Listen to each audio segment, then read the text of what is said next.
You think the speed of light is just a number. 299,792,458 meters per second. Fast, impossibly fast. The fastest thing in the universe. Fine. Most people stop there. They accept it the way they accept the rules of a board game. You don't ask why, you just play. Einstein said nothing can go faster than light. Physics teachers say it, science documentaries say it. So it must be true. Move on. But here's what nobody does.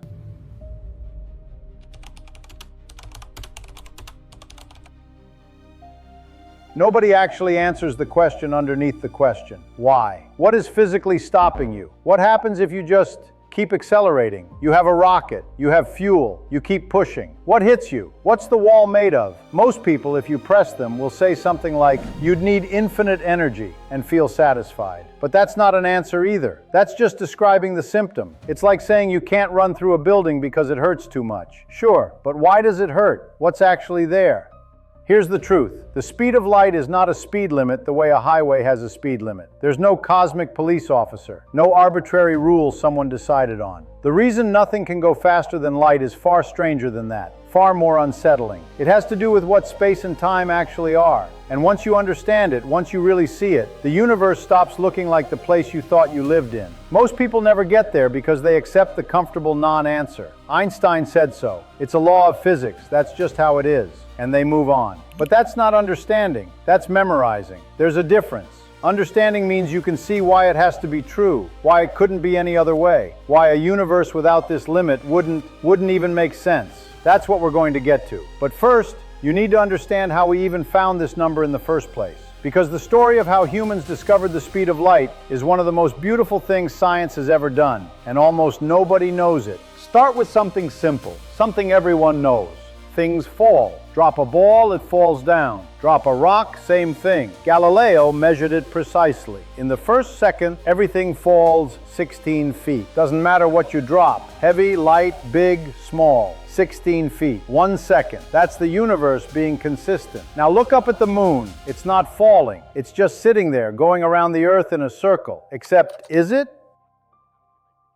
Think about it carefully. If the moon weren't moving sideways, gravity would pull it straight down toward Earth. It would fall. But because it's moving sideways fast enough, every time it falls toward Earth, it misses. The Earth curves away underneath it. So it keeps falling and keeps missing. That's what an orbit is. Continuous falling while moving sideways fast enough to keep missing.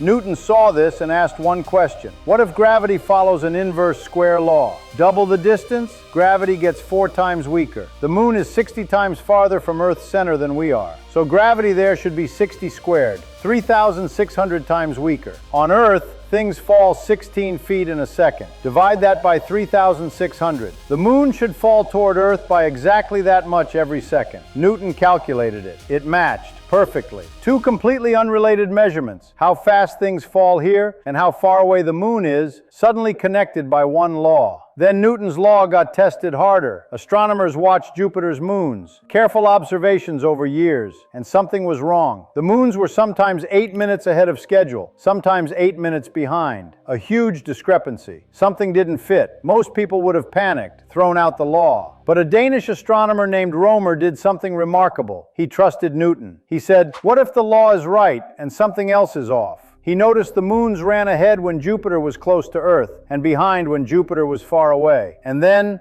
it clicked. We weren't seeing the moons as they are now. We were seeing them as they were when the light left. Light takes time to travel. More distance, more delay. Rømer used Newton's gravity to discover the speed of light, not by pointing a beam at a mirror, but by trusting a law so deeply that when reality didn't match, he looked for a new phenomenon instead of abandoning the old one. That's the avalanche starting. One law revealing another, each discovery handing you the tools for the next. It's been going on for 400 years, and it's not stopping. So now you know the speed of light.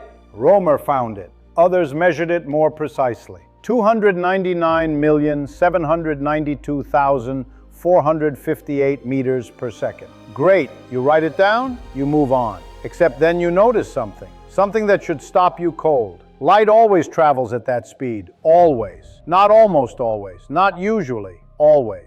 No matter who measures it, no matter where they are, no matter how fast they're moving. Let's make this concrete. You're standing still on the ground. You shine a flashlight. You measure the speed of the light coming out. 299,792,458 meters per second. Fine. Now you get on a train moving at half the speed of light. Just go with it. And you shine the flashlight forward in the direction you're traveling. Common sense says the light should be moving at the speed of light plus the speed of the train. That's how speeds work. You throw a ball forward from a moving train, the ball moves faster than if you threw it standing still. Speeds add. That's not a theory, that's just arithmetic. But you measure the light. Still, 299,792,458 meters per second. Exactly the same. You figure you made an error. So you get the train going faster, 90% the speed of light. Shine the flashlight, measure it, same number. You get frustrated, 99% the speed of light, same number. 99.9999% the speed of light. You shine the flashlight and you measure, and it is still, exactly, precisely, 299,792,458 meters per second. This is not how the world is supposed to work.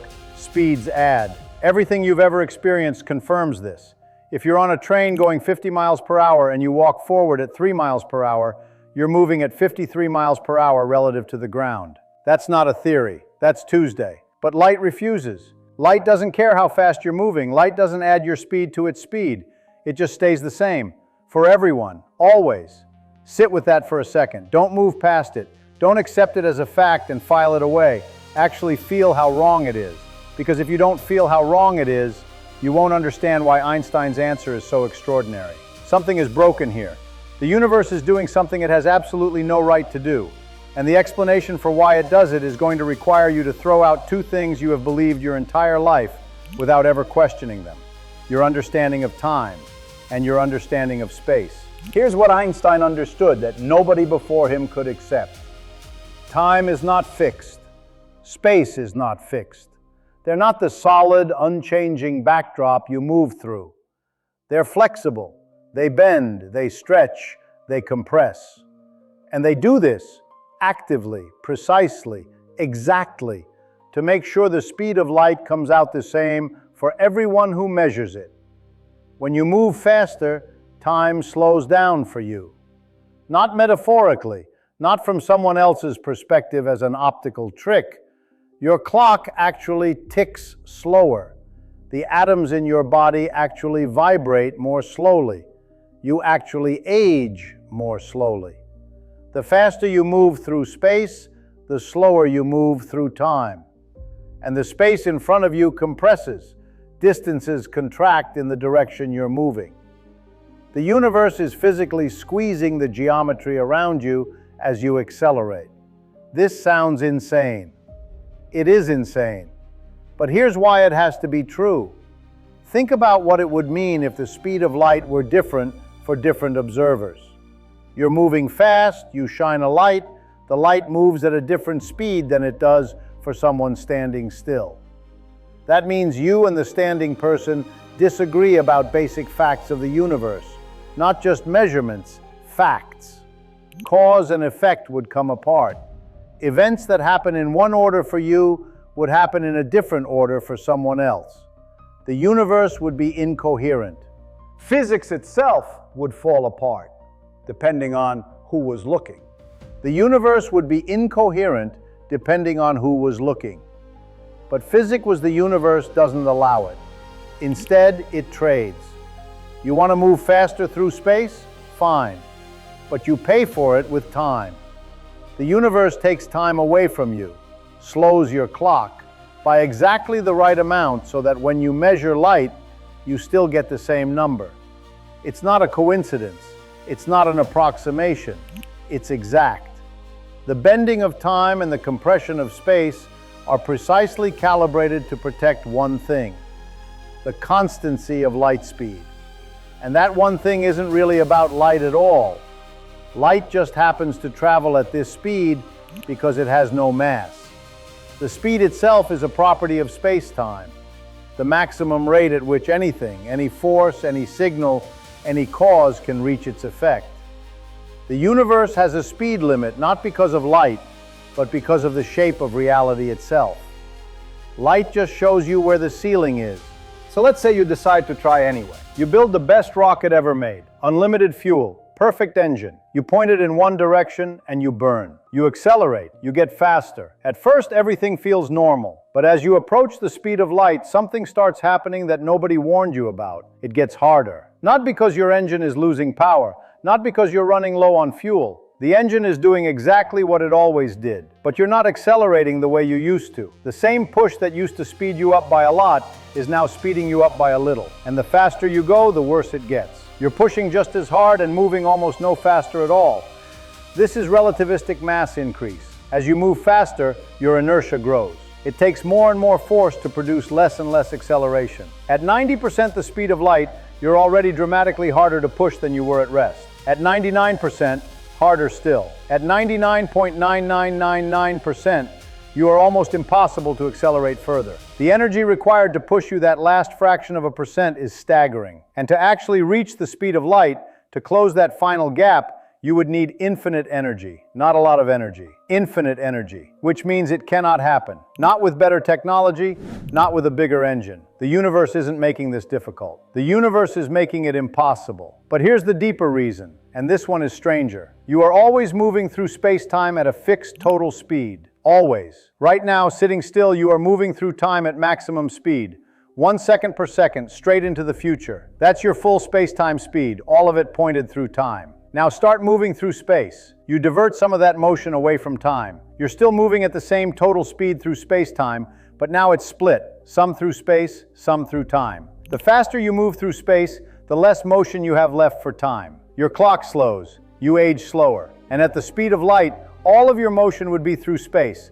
None left for time. Time stops completely. Zero. And you cannot go faster than light because that would require negative time. Less than zero motion through time. The universe has no mechanism for that. There is no gear below stopped. That's not a law someone wrote down. That's the geometry of reality running out of room. None of this is theoretical. That's the part people miss. They hear relativity and they think abstraction, chalkboards, thought experiments. Things that matter only at speeds nobody ever reaches. Wrong. This is tested, measured, confirmed, over and over, in ways that affect your daily life right now. Particle accelerators push electrons and protons to 99.9999% the speed of light. And exactly as predicted, the closer they get, the harder they are to push further. Engineers have to account for relativistic mass increase when designing these machines. It's not a footnote. It's the central engineering constraint. GPS satellites orbit the Earth at high speed and in weaker gravity than we have on the ground. Both effects change how fast time moves for them relative to us. If engineers didn't correct for this, if they pretended time was fixed and universal, GPS would accumulate errors of several miles every single day. Your maps would be useless within hours. The correction is built into the system because relativity is real, and ignoring it breaks things. Muons are particles created when cosmic rays hit the upper atmosphere, about 60 kilometers up. Their lifespan is so short that even traveling at nearly the speed of light, they shouldn't survive long enough to reach the ground. But they do, because time is moving slower for them. From their perspective, they live just long enough. From ours, they age slowly because they're moving fast. Either way, the math works out exactly as relativity predicts, and the muons arrive. We measure them. They're there. So here's what the speed of light actually is. It's not a rule. It's not a restriction. It's the speed at which now travels through the universe, the maximum rate at which a cause can reach its effect, the conversion factor built into the geometry of space-time between distance and time. And we found it by watching things fall, by trusting Newton's law so completely that when Jupiter's moons ran 8 minutes late, Rømer looked for a new phenomenon instead of throwing out the old one. By Einstein sitting with an impossible fact, light speed is the same for everyone, until the only possible explanation revealed itself. Time bends, space compresses, the universe adjusts everything to hold one thing constant. That's not a coincidence. That's the shape of reality. And the fact that creatures who evolved to throw rocks and avoid predators on one small planet figured this out, measured it, tested it, built technology that depends on it. That should be the thing that breaks your brain, not the speed limit, the understanding. That's the avalanche. 400 years of it, and we're still going. Not comfort, not simplicity, truth.